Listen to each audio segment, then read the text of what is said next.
harta bangsanya disimpan di negara lain. Iya, iya, iya.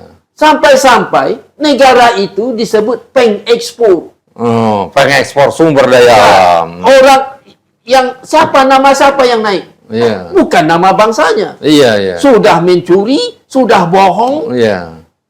Rusak namanya lagi. Namanya. Kemudian jadi pengemis lagi. Sudah itu terakhir. Iya. Dapat contohnya. Sudah itu, dan ketiga kesalahan koruptor ini. Iya. Pertama, menjadikan negara yang tidak punya apa-apa menjadi terkenal.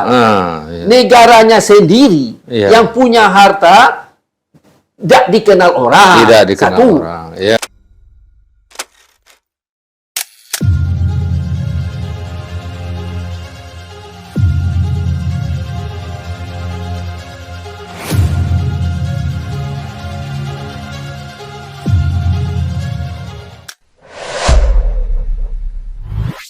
Assalamualaikum warahmatullahi wabarakatuh. Jumpa lagi dengan Al-Mizan Urfa. Saya dipanggil juga Kang Mizan di channel YouTube TV Masumi Matra 64 dan Bicara Ahmad Yani. Pemirsa, kita tahu ini kita terus prihatin ya, masalah korupsi di Indonesia ini terus bertambah ya, bukan berkurang. Dan banyak sekali dampak negatifnya korupsi ini. Salah satunya adalah karena ulah koruptor, bangsa jadi pengemis. Nah, untuk membahasnya sudah hadir di studio kita Dr. Wazri Afifi ya, sudah tidak asing lagi, mantan pengurus ICMI USA, mantan Presiden Persatuan Mahasiswa Internasional di Amerika Serikat juga, dan juga dosen dalam dan luar negeri. Assalamualaikum Pak Wazri. Waalaikumsalam warahmatullahi wabarakatuh. Gimana ulah koruptor ini sangat jelek ya. Di samping menyengsarakan rakyat, dia menyebabkan bangsa ini menjadi bangsa pengemis. Nah, gimana nih melihatnya Pak? Betul juga kata Bapak itu. Jadi koruptor ini dosanya tidak bisa lagi disebut dosa, Pak.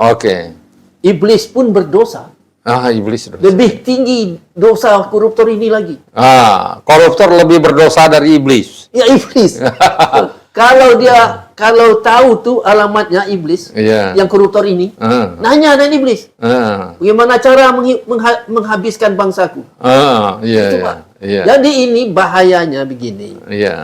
Setelah dia mengkorup, membawa uang Indonesia, membawa uang bangsa dengan cara-cara strategi preman, secara strategi penipuan dia, kebohongan dia.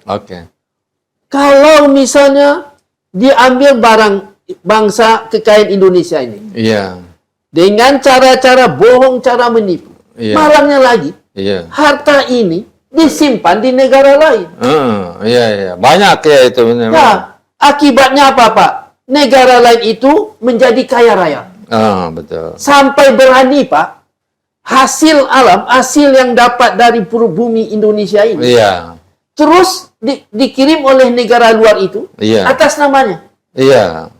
Dia mengekspor dari negerinya atas nama dia. Kapan dia punya tanah, punya harta kekayaan alam? Begitulah penghinaan, kebodohan koruptor.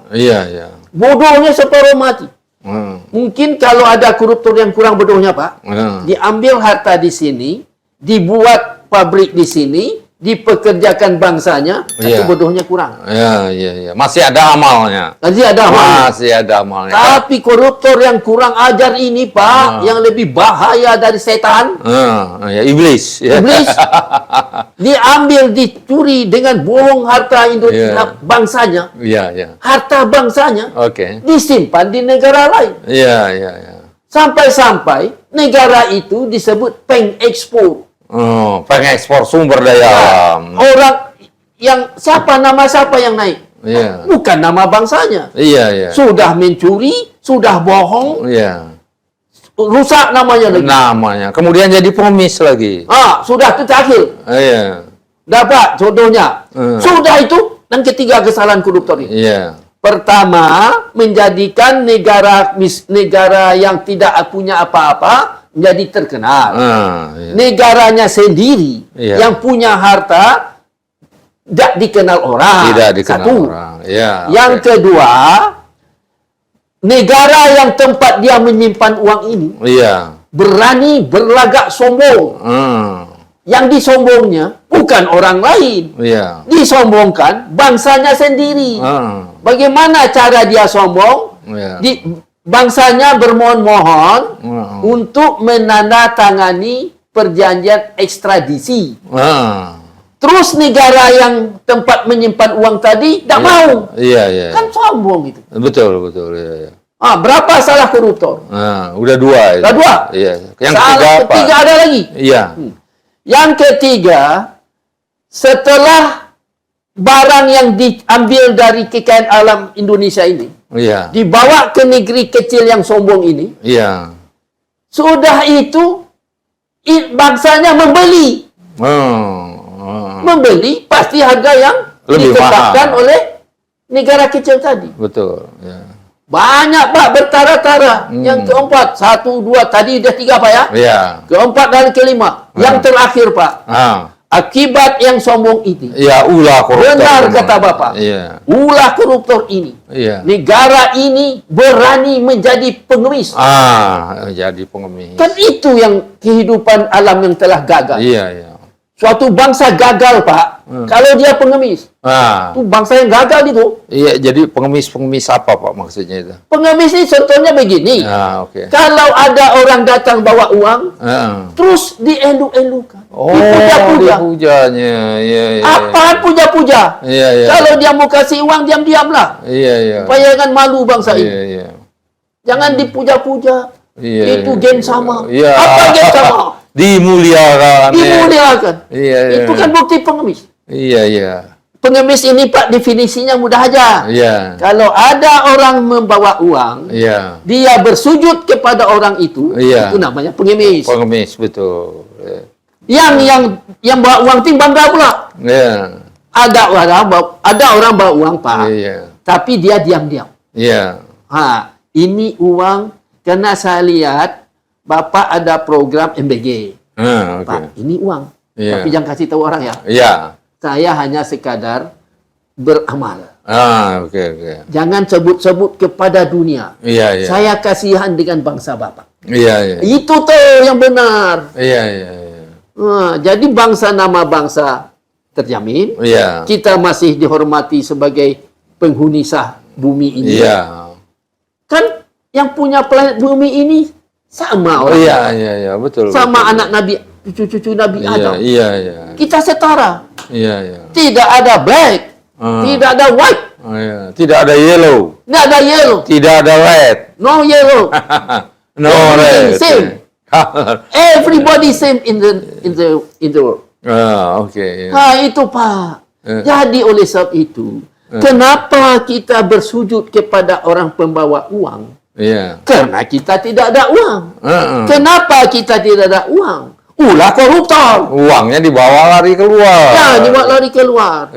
Saya pernah ngomong dengan orang Thailand. Mahasiswa Thailand. Saya bilang, koruptor jahat. Enggak. Dia bilang tidak. Alasan? Dia bilang koruptor itu dia buat pabrik di Thailand. Itu alasannya. Karena dia kafir. Iyalah, dia orang kafir mana tahu dosa. Jadi saya, oke lah kalau gitu kita gabung. Kalau di kampung saya koruptor lain. Dia boleh menghidupkan satu negara. Bisa hidup tuh bangga menjadi negara besar. Menjadi negara yang dihormati. Karena koruptor. Coba di Indonesia tidak ada koruptor, Pak. Habis tuh negara kecil. Dia yang bersujud pada kita. Betul. Saudaraku, pakai saudaraku lagi. Tolong kami. Itu dia. Tapi karena koruptor, dia tidak pernah mengatakan saudaraku. Kalian orang yang teraniaya. Gitu ngomongnya. Mau tanda tangan ekstradisi ya? Nggak bisa. Karena dia dimanjakan, dikayakan oleh koruptor. Karena koruptor juga dia mau disuruh beli barang-barang dari negara lain yang sebetulnya kita nggak perlu. Ini obat ini, misalnya vaksin ini, harus dibeli padahal nggak perlu. pakai vaksin itu mungkin mati orang. Ini otaknya otak koruptor. Otak koruptor. Itu. Ya, dibelinya, misalnya harganya 10 triliun. 10 dolar. 10 dolar. Satu. Ya. Dijual pada rakyat $100. $100. Ya. Rakyat ini terpaksa beli. Karena dipaksa. Iya. Kalau nak mau beli, kalian tak boleh pergi pindah ke kota lain. Tak boleh naik kereta api. Tak boleh naik kapal terbang. Iya, terpaksalah. Ini dia. Iya. Apa sebab terpaksa? Yang koruptor tadi senyum-senyum. Iya. Kalau dibeli orang ini, aku dapat $90. Iya. Tuh. Jadi kalau kita tanya harganya, misalnya harga di negeri lain, kita tanya, jauh murahnya, Pak. Iya, betul. Inilah koruptor. Karena ulah koruptor. Demikian pemirsa. Yang nggak enaknya koruptor gini, Pak. Iya. Sudah dia koruptor, sudah dia pencuri, dihormati pula. Iya, dijadikan pahlawan nasional. Dikuburkan pula di Taman Pahlawan. Taman Pahlawan. Enaknya hidup. Iya. Bayangkan, Pak, koruptor di Indonesia ini. Iya. Betul-betul membawa susahnya bangsa ini. Iya. Seakan-akan mau menjadi pengemis. Iya. Semua orang kaya di dunia dihormati. Iya. Kenapa dihormati? Karena jiwanya pengemis tadi. Iya. Kenapa dia berjiwa komunis? Kita ulang lagi. Karena ulah koruptor. Koruptor ini. Ya pemirsa, ulah koruptor ini sangat jahat ya. Merusak sendi-sendi negara, merusak kemajuan kita. Bangsa kita tidak akan menjadi, bukan saja tidak menjadi cerdas, bukan saja tidak terlindungi, tapi kita berubah menjadi negara, bangsa yang pengemis. Ya, yang ini yang perlu kita hayati bersama ya. Gimana? Jadi kita ini, Pak, setelah kita ngomong ini, supaya semua profesor, semua universitas berhenti atau hancurkan semua koruptor. Oke. Oh, ada, Pak, ada juga, Pak, profesor yang dikasih duit, dikasih jabatan, hilang profesornya. Kenapa? Jiwa pengemis tadi. Jiwa pengemis. Jadi bukan profesor lagi. Masa ingin jabatan bisa menolong pembohong? Iya. Ini kenapa? Karena jiwa pengemis telah tertanam dalam otaknya. Betul. Kesalahan siapa, Pak? Kena koruptor-koruptor. Koruptor itu. Sehingga profesor menggadaikan kesaktian gelarnya, kesaktian posisinya demi jabatan. Iya. Jabatan itu hanya bisa 5 tahun, bisa 4 tahun, bisa 1 tahun. Tapi namanya tertulis dalam sejarah dengan tinta merah. Seorang profesor yang menggadaikan keilmuannya untuk mendapat jabatan. Betul. Itu. Ya, demikian pemirsa. Mudah-mudahan bermanfaat. Ya, wabillahi taufiq wal hidayah. Wassalamualaikum warahmatullahi wabarakatuh.